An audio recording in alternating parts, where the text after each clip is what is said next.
This is a terrible reason to choose a college.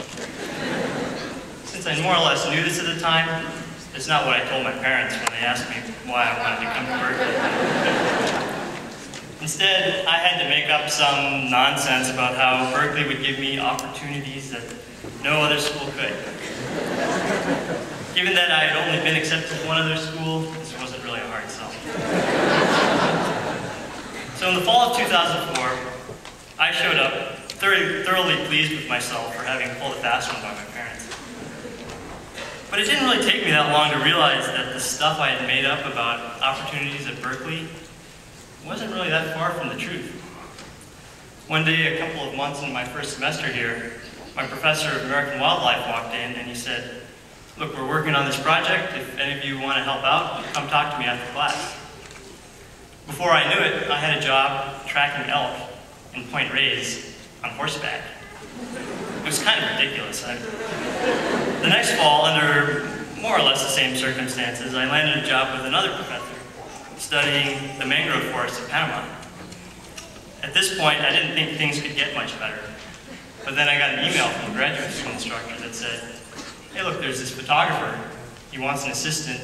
I know you like taking pictures, so why don't you give him a call?"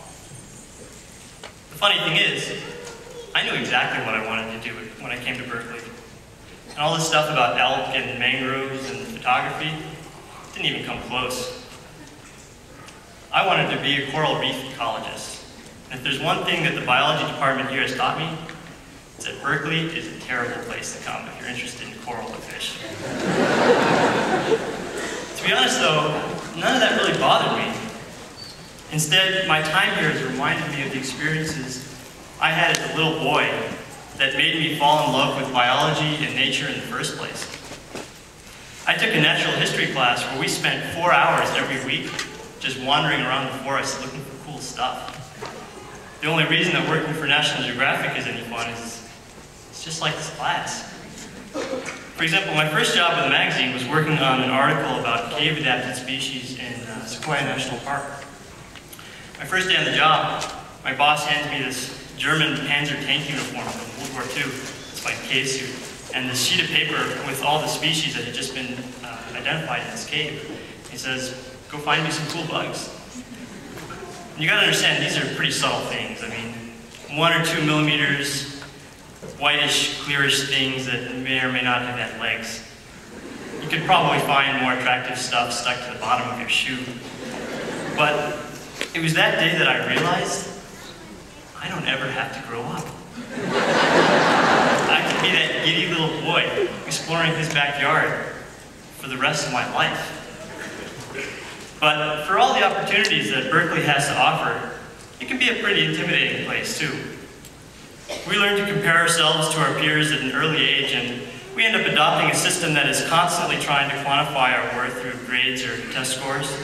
By the time we get to Berkeley, everyone is worried about what material is going to be on the exam and who is studying more than they are or actually making the class on time.